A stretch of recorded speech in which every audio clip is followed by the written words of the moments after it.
Hello and a very warm welcome. You're watching The Wire Wrap. I'm Shravasti Dasgupta. After 2 consecutive days of overnight sessions, the Parliament has passed the contentious Waqf Amendment Bill. Now, this took place after two very long sessions in Parliament that continued well after 2 a.m. At the same time, US President Donald Trump has announced reciprocal tariffs on India up to 26%. Meanwhile, Delhi Minister Kapil Mishra is facing an FIR after a court in Delhi has ordered one against him in connection with the 2020 Delhi riots. To discuss all this and more, I'm being joined by Siddharth Vardarajan. He's founding editor at The Wire, and Saram Naved, who is an advocate. Thank you so much for joining us. Let's get started with the Waqf Bill, which has been passed by Parliament over the last 2 days. Now, this has been a very contentious bill in the sense that the opposition parties in Parliament opposing the legislation have said that the bill seeks to make Muslims second-class citizens. On the other hand, the government has said that the Waqf bodies need transparency and efficiency in their management, and that is why this bill is being brought about. Now, before we get into the legality and whether this bill really benefits Muslims, Waqf bodies, etc., we saw that the Parliament really burned the midnight oil with these two bills at the absolute fag end of the budget session. Today, the budget session, that is Friday, has gotten over. But over Wednesday and Thursday, these two discussions in the Lok Sabha and Rajya Sabha continued well beyond midnight, up to 2 a.m. and 2:30 a.m. And so the question I want to ask is, what was the tearing hurry to have this discussion before the budget session ended and in such a manner that, legislators are tired at the end of the day, but you have to pass it. Lok Sabha has to pass it in a day. Rajya Sabha has to pass it in a day just somehow before the session ends. What was the tearing hurry with this bill? You see, can I go first? Yeah. So, unlike earlier initiatives that the BJP has pushed through that are linked to its ideological agenda, like during Modi 1.0 and 2.0. In this innings of Modi as Prime Minister, the BJP doesn't have a majority in this one. So it has been forced to actually have the semblance of a debate. The bill itself was referred to the standing committee, there was a report and so on and so forth. So there's been a kind of semblance of process which we didn't see in earlier such efforts. You didn't have debates of this kind. Recall the way in which 370 was handled and so on and so forth. Right? So here, the BJP is aware that the changed reality in Parliament means that they have to go through the sort of trappings of a debate. But having done that, and having realized that, they have done their level best to kind of curb the extent to which this issue would be debated, the extent to which different stakeholders would be heard. So sure, there was a window for stakeholders to submit their views to the standing committee, but the kind of debate, public debate that ought to have happened, the kind of transparency that should have been there, I think the government has and the BJP has kept its hand hidden in terms of what it plans. We can read between the lines and see that the idea is to get hold of properties by classifying them as sort of questionable Waqf properties and so on, and I'm sure Saran will go into that and we can discuss it further. But the debate, the hurried nature of the debate, pushing it till 2 or 3 in the morning is the hallmark of a government that basically wants to keep something hidden from the public. And ideally, a legislation of this import, this magnitude, should have there should have been a structured debate over several days, so that ordinary people who want to watch the proceedings can do so. None of that has happened, right? And the role played by the Home Minister when actually the line minister was the Minorities Affairs Minister, Rijiju, tells you something about the political nature of this initiative. So I think this is par for the course, and yes, I'm glad that there was a debate, but the hurried nature of this debate tells you everything that you need to know. I think that's quite interesting because having tracked the debate for the last 2 days, the debate was actually quite good. A lot of members raised very interesting points. The arguments being made were good, and if one were to really sit and with time on their hand and really listen to them properly, it would have enriched public discourse. But to take it so far into the night and give it a kind of a deadline of sorts it tells you, as Siddharth was saying, that there might be some hidden agenda behind this. But I want to ask you, Saram, that there are many contentious clauses in this bill, but there's also a sense that some developments, some amendments were necessary, whether it is the digitization of records or uploading the documents on a central portal, and the need to look into the fact that encroachments have taken place. There is a need to bring in more transparency. To your mind, what would you say are the good and bad parts of this bill? Because a lot of chatter is around this bill that it's either wholly horrible or it need not have come at all. So, how do you see this? Pertaining to property, every procedure pertaining to property. In Delhi, you need online land records, which they largely have been achieved, but still there are large parts where it has not been done. Same thing for army land, same thing for railway land, same thing for Waqf land, any kind of land. So it's not that Waqf lands were a category apart. If you want to reform land laws, if you want to reform procedures regarding revenue, regarding how do you apportion, how do you understand whose land is there, till date, the toughest aspect of a case regarding land is not getting the right to the land, is demarcating the land, understanding where the land is, which portion of the land belongs to whom. So you have done nothing to deal with these fundamental issues. The registers exist. You can upload them. No problem with that. That's fine. Digitize the records. No problem with that.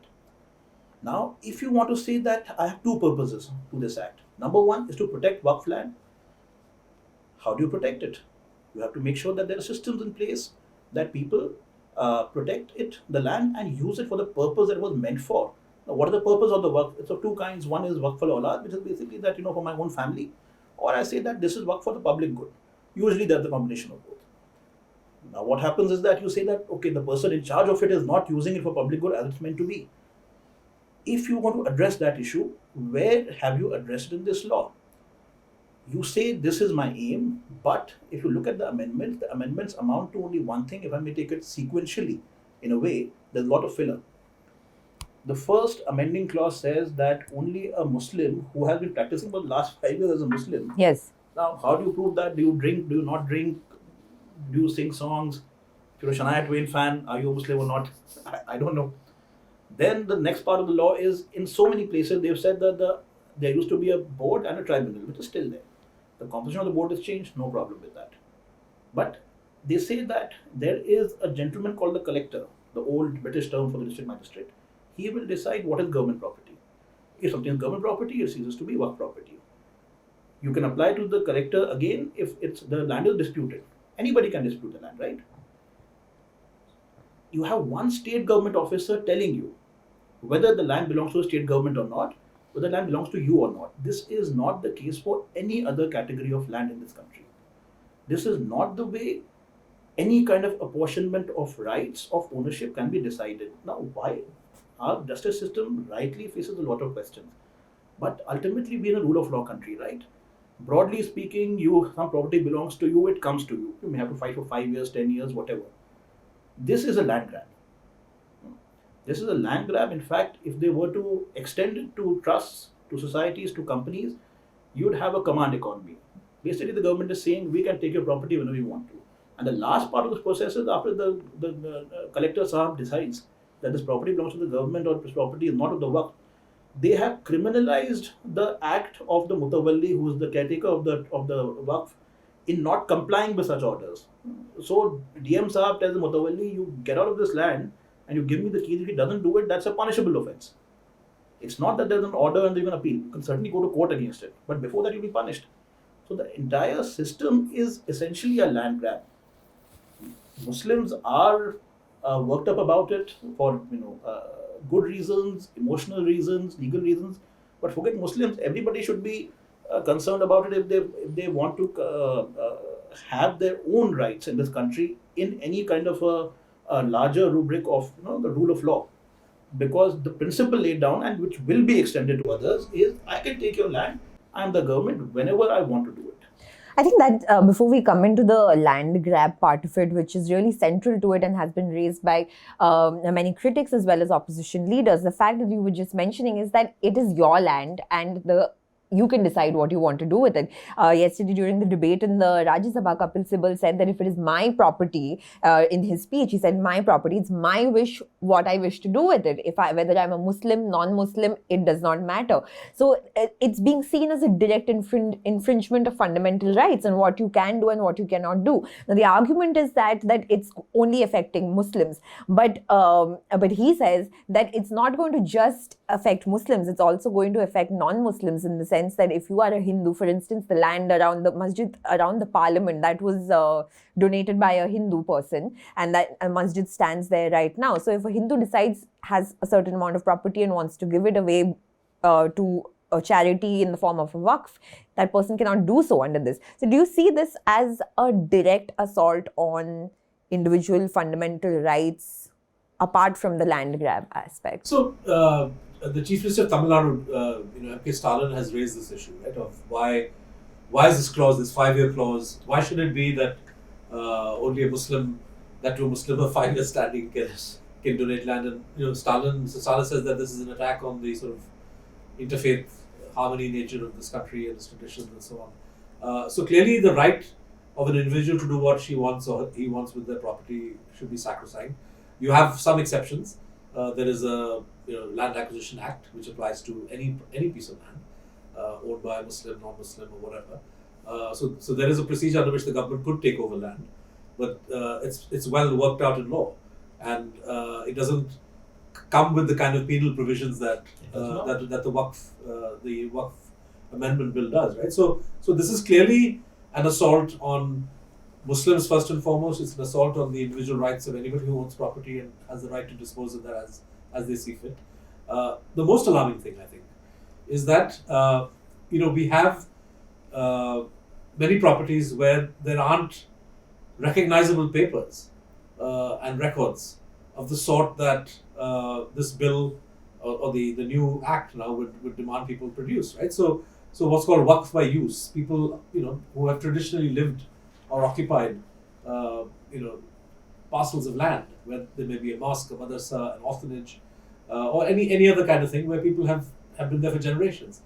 They don't have papers, and will these parcels of land now be subject to enhanced disputes and the DM or the collector taking a sort of peremptory decision? I mean, this is the real fear, and it's not an idle fear. We know in the capital city of Delhi itself, there is a standing case of 123 properties of waqf by use. This has been a subject of an ongoing litigation for the last 50 years, where the Delhi Assembly at various points and fact-finding committees have made findings one way or the other, and these are functioning mosques, madrasas, and so on. The VHP is making a claim on those lands, and so there is a dispute on this now under the amended law. Presumably, the DM where those lands fall would have the right to declare this one way or the other. So I think that they're justifiable anxieties, and when you consider that this amendment has been introduced by a party that swears allegiance to an ideology which regards Muslims in general as second-class citizens, as interlopers, as people who don't regard India as what Savarkar called Punya Bhumi, which is itself a kind of misnomer and a myth, because this land is as sacred or holy to any of its citizens as one to the other, right? I mean, it's but this idea that somehow Muslims are not legitimate inhabitants of India, that Hindus have a more ancient claim. So this is all part of that same agenda. So this is why people rightly are questioning the motives of Prime Minister Modi and Amit Shah in A, introducing this piece of legislation, and B, pushing it through. And if I may say, there's a second side of this coin, right? One is to use this law to displace largely indigent people, marginalized people who you're targeting anyway through a variety of means. You're undermining their livelihood, you're changing place names, you are framing all kinds of laws that will make life harder and harder for them. That's on the one side. And on the other, what are you going to do with this land that you acquire? You're going to presumably, and we know that this is what this government does, make it easier for your business, industrialist friends to acquire prime parcels of land, right? So that's the agenda here. This, you're targeting Muslims, which is what's part of your ideology, and you're going to use the land liberated to help your businessmen friends and your proximity, the proximity of the Prime Minister and the BJP in general to these guys is very well known, right? So this is really the agenda that people need to wake up and recognize. Because Siddharth is talking about the agenda behind this, I want to ask you one major point that is being raised by the government in pushing this bill in Parliament is that they are making a distinction between a trust and a religious property. For when they are saying, for instance, when opposition leaders raise the fact that in religious other Hindu bodies, for instance, Tirupati, you cannot these laws cannot be applied. So why are you using differential treatment for Muslim properties? And the government's argument is that Waqf is not religious property.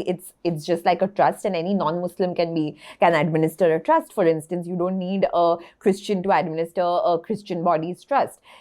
Is that true? Number one, is Waqf a religious property, or is it just merely a private trust as the government claims it is? And the second part of it is that does this bill then address the concerns of encroachment and wrongful possession as the government says it does? So to answer the second question first, no, it does not. It simply does not. That claim is false. To come to your first question, so the Waqf is a concept under Islamic law, which is just the law as applicable to Muslims, recognized by the Constitution of India in terms of personal law, right? Now, I can have a Waqf and say that this Waqf will only be used for running a gym. It's certainly not for religious purpose. I can have Waqf and say there will be a mosque here, become the religious purpose. There will be a madrasa here. This will be a store of food where everybody of every religion will be given food. Decide for yourself whether it's religious or not. So the issue that whether it's religious or not is kind of secondary. There is also a provision, if I recall correctly, in this amending act, which says that even a trust of a similar nature under some other law, which is of a which tries to do the same thing as a Waqf, will be governed by this act. So if a Muslim person says, okay, to hell with the Waqf Act, to hell with the Waqf, I'll go to the Indian Trust Act and start a private trust. But the government will then decide, oh, but what you're doing sounds like a Waqf, so I'll govern it on this act. Why is there a need right now for a change in the law that there was? In 2013, the amendments that happened, they were passed by Parliament unanimously, including by the BJP. As somebody pointed out yesterday, I was watching something, they said that in 2013, passed unanimously because you said, my God, Waqf properties are under attack. Now, you bring in a new law saying that, oh, actually, Waqf is targeting others' properties and encroaching others' properties, so that's why we need this law. So, which is it? Is there any data? Is there any study? The religious nature of the Waqf is not the issue. It may be religious in terms of the purpose that is dedicated to. See, Waqf is irrevocable. Somebody died 100 years ago and said that you will run a mosque on this particular property. The Muslim law, it has to remain a mosque. That person's children can't go out and sell it. Same thing for other purposes. That's what the government is saying, that a Waqf once declared remains a Waqf. So that's why it needs to be verified before it is declared a Waqf. Which is fine. Absolutely no problem with that. Should be done. But what you're saying is that the Waqfs that are already there, I can decide it's on government property and then throw you out. I can decide if there's a dispute. You brought in the Limitation Act, so you can say, oh, 50 years I was sleeping on my rights, but turns out this is actually my uncle's property. And now if there's a dispute, then that status can be cancelled. That reopening of the status, that's what the real issue is. If you're making it only prospective and say from this day forwards, if you want to form a Waqf, these are the requirements, no problem with that. Have your reporting requirements, that would be actually preferable. But the fact is something that goes back hundreds of years. Who had papers back then? Nobody. Even in the India of today, how many people have perfect papers displaying their ownership? There are properties being sold on GPAs. Supreme Court has said again and again that's not the way to do it. There are properties which are, simply somebody has given somebody some cash 85 years ago and somebody has been living there. So you have to understand that this is not a society, not a country where the paperwork is immaculate.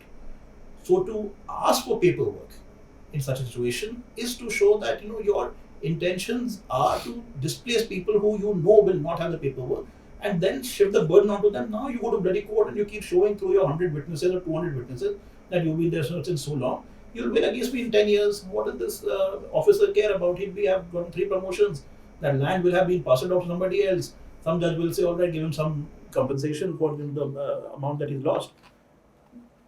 And what is lost, which is why many organizations are taking this up, is not simply an individual right, but the Waqf classically, when I say that it's to be for public good, that's usually a part of the dedication. It's used as a community center, right? It's where you study, it's where you go, where you may have your ceremonies, religious, whatever. So you are affecting part of that community. You're taking away a thread that binds it together, because you see, if you go around seeing where the Waqf lands are, these are, okay, sociologically Muslims have generally been more urbanized, right? So there's usually in the old towns of what are now the new cities, Old Delhi or the central parts of Bombay or Bangalore and Calcutta. So you have these mosques, you have these madrasas in the middle of the city, right, where the land value has shot up. So it has become very attractive for many. The question whether that mosque is being well run or the question whether madrasa is being well run is a different question. Please do address it. But how this law addresses it is just not apparent, because it does not. It's a completely insensible argument to say that I'm doing it because I'm concerned either A, about encroachment on Waqf lands, you don't need this law for that, or B, that I'm concerned about the usage of the Waqf land, because this again does not deal with that. All right. So before we move on from what happened in Parliament, I want to quickly mention that along with the late night events around the Waqf Amendment Bill, we also saw that the statutory resolution on the imposition of the President's rule in Manipur was taken up in both the Lok Sabha and the Rajya Sabha well after 2 a.m. on Thursday, on Wednesday and Thursday. Now, in Lok Sabha, the discussion ran up to about only 40 minutes, and in the Rajya Sabha, it took about 1.5 hours, in which President's rule was approved, and the discussion was very brief, very short, in which the Lok Sabha MPs were given their speeches in a very hurried manner. Now, the question that arises, Siddharth, I want to ask you is that for 2 years since violence first began in May 2023, there were calls from all quarters to impose President's rule and more than that, address the issue in Parliament. Now, when 2 days in a row, Manipur has had its time in Parliament, but it has been in the middle of the night when nobody's watching and nobody's keeping track. Why do you think the government chose to do this? This is one of the most shocking aspects of the government's mishandling of Manipur, frankly. And I think it's an insult to the people of Manipur, it's an insult to the people of India, that you have allowed a state to essentially be in a situation of continuous civil war, of division, of a de facto partition between two regions, two peoples, for more than 2 years now. And you haven't sort of considered this important enough for you to have a proper debate in Parliament where the issues are thrashed out, where the government says what it's been doing. There have been perfunctory debates in the past. The Prime Minister has never deemed it fit to visit Manipur. The Home Minister perhaps has gone 2 or 3 times. So complete mishandling, I would say deliberate mishandling of the situation there. And people had made this demand right from when the violence erupted, and the partisan hand of the Biren Singh government became apparent. That here is a textbook case of the need to impose President's rule. If you go by the Supreme Court's Bombay judgment, this is a textbook case. It's a genuine breakdown of law and order. You have partisan, the Chief Minister being caught on audio, openly backing one community against the other, openly essentially calling for the breaking of laws when it comes to distribution of arms and so on and so forth, openly defying the conversations he's had with the Home Minister and so on. And yet this Home Minister and this government has not seen fit. They didn't see fit for 1.5 years or more to take action. And when they finally take action, it's kind of again a sort of subterfuge. You impose President's rule, yet you keep the assembly in suspended animation, so that there's no possibility of somebody else forming the government. And now when it comes to ratifying the imposition of President's rule, you do it sort of at the proverbial 11th hour. You sort of slip it in as part of a general discussion. You fix a limited amount of time in the hope that this issue will somehow get buried under the carpet. So I think it's just shocking and shameful for them to have handled this, and I don't think the public in this country should allow the BJP to get away with this. I think that the mishandling is there for everybody to see, And this attempt to play fast and loose with process and to not allow debate and discussion in the one forum that the people of India have, which is Parliament, is just speaks volumes for this government's contempt for transparency, accountability, and at the end of the day, democracy.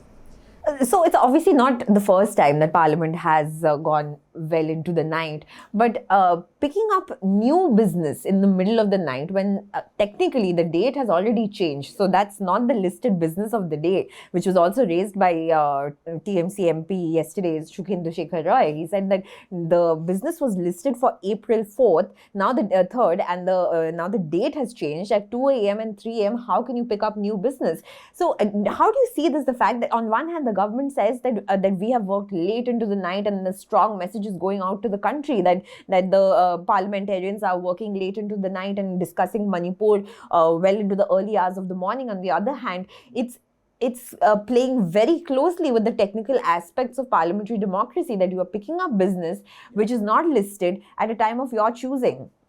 See, both of you are clearly good students. You don't understand how bad students behave.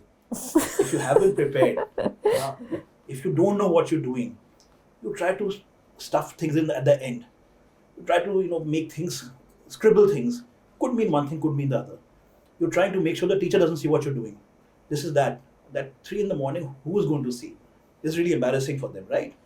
A state on the verge of civil war, so many people died. Supreme Court seems to be taking cognizance of some things which are very, very questionable by the state government. They want to make sure that nobody sees this. Now, when you say about process, when has this government ever followed process that we should be really shocked now that they are not giving due regard to the process? This is a government which is very proud of its, although they love calling others urban Naxals, they are certainly urban anarchists. The law be damned, process be damned. I feel that this should happen right now because I feel that I'm a really great guy, so do it right now. And take my word for it. It's going to be really helpful for you. So this is the kind of spiel on which they have gone for the last 10, 12 years. Let's see how long it goes on. I would say that it draws even more attention, right? If you're deciding to pick it up at 2 and 3. I was one, I know. All right. So before we move on to the other big topic in this week, which is the imposition of tariffs by the US government on India, very briefly, I want to go into the fact that a Delhi court earlier this week has ordered the registration of an FIR against Delhi Law Minister Kapil Mishra in the 2020 Northeast Delhi riots case. Now, the court has said that the material put forth by the prosecution has revealed that Kapil Mishra, who is right now Law and Justice Minister of Delhi, was present in the area and all things were corroborating. Now, this comes after the Delhi police has already opposed the plea, saying that the BJP leader's role had already been probed and nothing incriminating was found. So, Siddharth, why do you think it took so long, 5 years since the riots took place, for a court to even order an FIR against Kapil Mishra, who was clearly seen on video making incendiary speeches flanked by police personnel? Before I answer that, let us first marvel at the miracle that an FIR has actually been ordered, right? And that was ordered by a trial court, right? A trial court judge. At that level, for a judge to stand his ground and to say that, look, register a case, let the police investigate, and the innocence or guilt of Mr. Mishra can then be tested. I think it's a good thing. It's remarkable, and hats off to the judge for doing that. As to why it's taken so long, we know. The fact is that the earliest attempts were made in the midst of the violence, actually, right? The petitions, the PILs that were brought before Justice Muralidhar in Delhi High Court, and he showed a strong inclination. He asked of the police, "And why are you not registering an FIR?" And I think within 24 hours, this judge, whom everybody had widely acknowledges as one of the best judges of the High Court system, one of the best judges never to make it to the Supreme Court. He is shunted out, pushed to the Punjab and Haryana High Court, and then the matter just kind of drags on until finally another judge, cuts some slack, and the matter just falls into abeyance. Right. So and this is par for the course. We've seen this pattern. Not just in the case of the Delhi violence. You go back to Gujarat 2002. You go back to Delhi 1984. it's required, lots of legwork by the victims, by counsel, by lawyers, by activists of various kinds, by, I would say, civil society at large, to ensure that the process of justice begins. I'm not talking of the delivery of justice. I don't think we've had delivery of justice in 84, barring one or two high-profile cases. I don't think we've had complete justice at all in the case of 2002, despite the involvement of the Supreme Court at one level and the SIT, and Delhi is proving to be no different. So it's always a huge struggle when the person accused of complicity in the violence has connections to the ruling party, and we know from our study of communal violence in this country that whenever you have incidents which last more than a day, and when you have the kind of targeted killing that we saw in Delhi, this is always because the ruling establishment wills it, right? So the allegation against Kapil Mishra is something that ought to be vigorously investigated.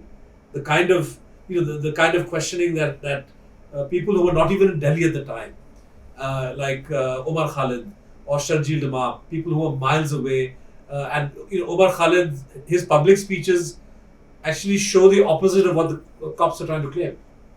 And yet, all kinds of attempts are made to triangulate his presence and pinpoint where he was on given days. If even a small fraction of that time was spent in fixing what Mr. Kapil Mishra was up to during those days, the police would have lots of evidence to then go through and establish a case. And I'm afraid 5 years later, the further you get away from the incident, the harder it becomes. So maybe there is a method in the madness, right? You do all you can to ensure that a timely investigation is not ordered, and when an investigation is finally ordered, and because of the passage of time and various other reasons, the necessary evidence isn't found, you say, see, this is the rule of law, and Mr. Mishra, perhaps 5 years down the road, will get to say, I have got a clean chit, to use the phrase that they all love to use. Just as Mr. Modi and Mr. Modi's supporters, walk around saying the Supreme Court gave us a clean chit. So this is the way, unfortunately, that law enforcement in this country works. Sarum, you want to come in on this and why it took so long? You're also arguing a number of cases in the Delhi riots cases. So does it eventually then, first, that why did it take so long? And second, that does it eventually then come down to the individual judge concerned about whether any process is going to start? To an extent, yes, certainly. Now, for Kapil Mishra, very interestingly, he was questioned in the larger conspiracy case in which Omar Khalid and Sharjeel Imam are in custody for the last 5 odd years, and as well as others. So, Kapil Mishra's questioning has been reproduced in full in the charge sheet. He denied making any speech whatsoever. When shown the video and said, look, you said this. No, all I was saying was that if you don't remove them, we'll also go and sit. We'll also go and sit on the street, do chakka-ja. So this is the regard being shown, that somebody gives a speech and you say that if you say you haven't given a speech, doesn't matter, I'll take your word for it. I'll show you that you're lying and then say, okay, but I meant this, all right, you're a great guy, so I'll take your word for it. So in fact, I was also in one case where we are asking for a registration of FIR against Kapil Mishra, pending for 4 years now. So the Delhi police, after a long while, trying to avoid it, gave a reply. The reply was that Kapil Mishra did nothing wrong. In fact, the complainant who should be proceeded against for trying to breach the peace. So we have to understand that that is where the rule of law lies, right? We are not a society where an officer of the government, whether police or any other civil service for that matter, is expected is the wrong word, that we expect them to do their, carry out their role impartially. Partiality is not only expected, it is encouraged. The BJP has been in power. Mr. Mishra is a proud member of the BJP, now Law and Justice Minister. So yes, he will have gotten so much regard and so much forbearance from so many levels in the government that we can only guess at it. As Siddharth said, better late than never. Let's see if this results in something. And I want to add, the proceedings against Anurag Thakur, his speech of Desh ke Gaddaron ko, the war cry he gave at a rally, Goli Maro, and the crowd says Goli Maro Salo ko, he's sort of exulting in that whole thing, called violence. Nothing came of it, right? And in fact, I think a judge said that if it Said was while smiling. said while smiling, so we can't take it seriously. If this is the attitude, when it comes to hate speech by provocative, inflammatory speech by people in power, then you can imagine the kind of obstacles that we face in fighting for justice in this country. Right, and I also want to tell our viewers that this time in Parliament, the government has said that there is no record of hate speech in India, despite these recorded instances that is there on video. And reports have also come out about soaring hate speech incidents in India, and particularly the role of the BJP leaders in that. Now, before we wrap up, I want to quickly go into the fact that while all this is happening in India, and there's some talk in Parliament about the Waqf Bill, the Manipur incident, etc., what the government is not talking about categorically is the fact that the US government, which is positioned as Prime Minister Narendra Modi's close ally and his friend Donald Trump, has imposed tariffs of 26%, reciprocative tariffs on India, calling India very, very tough in terms of tariffs. Now, the sense that is being built right now, Siddharth, is that the tariffs that have been imposed on India is lesser than several other countries. For instance, it's lower than key other Asian exporters. For instance, China, which is 34%, Vietnam, 46%, Thailand, 37%, Indonesia, and 32%. So the narrative that is being built is that India has somehow secured a fairer deal because of the proximity between Narendra Modi and Donald Trump. Is that true to your mind? I mean, this is a fantasy world that bhakts inhabit. People are free to believe what they want. The fact is that the administration came up with a very convoluted formula by which they established the tariff rate that they want to impose, and this was a formula based on the state of the balance of trade and so on and so forth. And within this, they've come up with this figure. So I don't think too much should be read into this.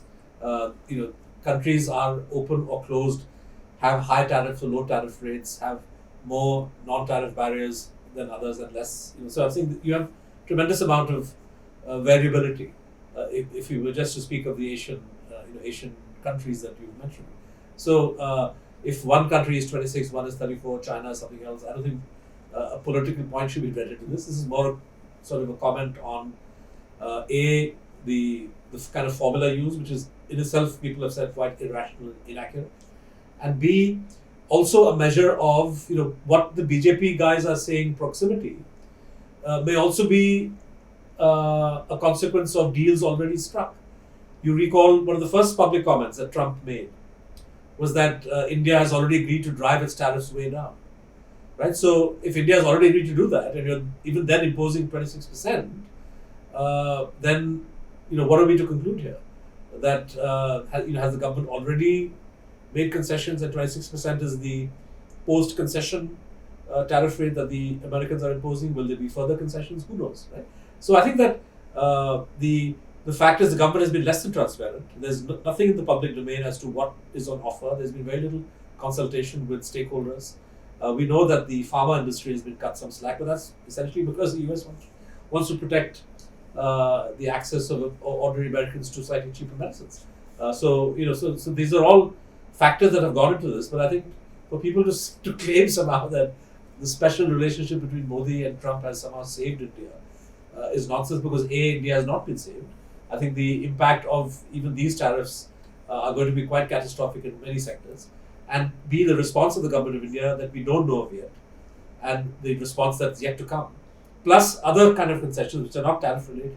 For example, the Americans are hard selling the purchase of American defense equipment, right? So you'll never see that being mentioned by the government of India as part of tariff concessions.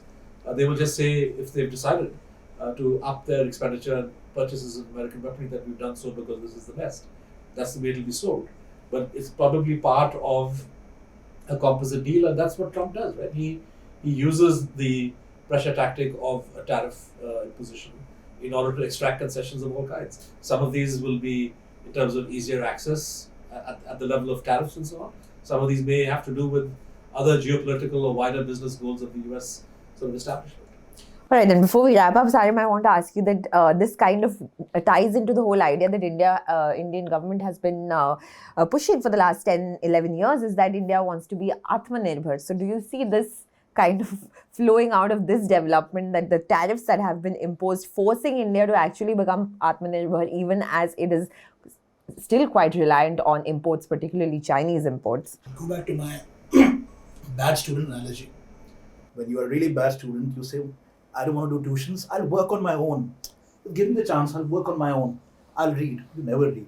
That's what the government has done, right? 10 years, Atmanirbhar, we certainly are not. And also this issue about tariffs saying that, oh, my tariff is this, but look at that guy, he's done worse. That's again saying I got 44%, look at that guy got 40%. That's where they are. That's the sad fact. So there's really not much more to say about it. Their playbook is so hackneyed, so played out, they do the same thing over and over again. It's that old thing of they know that we know that they know, right? So nothing much to be said about it.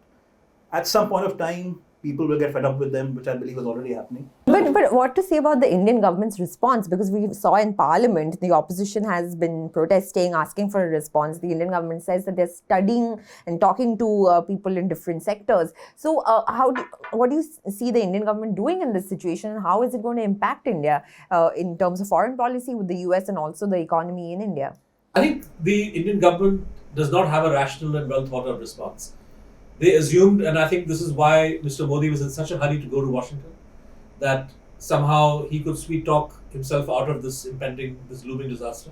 That hasn't happened. And as I said, concessions are in the works. But to come back to the Atmanirbharta question, see, the true test of Atmanirbharta is that India is able to produce domestically the best kind of motorcycles or motor cars or other products that consumers will continue to buy, even if the tariff rate on a Harley Davidson or a Japanese motorcycle is brought down to the barest minimum. Right? That's the true test. That when consumers are, they look at an Indian product, made in India product, and an American one, the Indian product on grounds of price, quality, etc., wins hands down. Right. So that's the true Atmanirbharta that we want to move towards, and nothing the government has done in the last 10 years. Their PLIs, all their schemes have moved us, any closer to getting that kind of self-reliance or self-dependence as was initially promised. So I think this government on the economic front has shown its I would say its inability to deal with complex issues across the board: employment, technology, dealing with foreign partners, and the only language that that I think Mr. Modi now is going to sort of take, the only option he's going to take on board is going to be one of just making concessions. And folding over, and perhaps there, depending on which businesses or which business houses are closer to him, have his ear, maybe they can end up saving themselves a little bit. But otherwise, the knock-on effect of the tariff that the US has imposed on Indian exports and whatever concession Mr. Modi makes is going to be quite devastating for different sectors. Just to finish your thought, remember that laptop banning scheme that came up with 2.5 years ago? Has that been implemented? It's not. Yeah. I mean, it was a harebrained idea, and they had to quickly abandon it. And yes. That should be the one thing which should be Atmanirbhar, right? Yeah. We have that expertise there, but we do not. All right, so we'll have to keep our eyes on all these developments. Thank you so much, Siddharth and Sarim, for joining us, and I'll see you next week.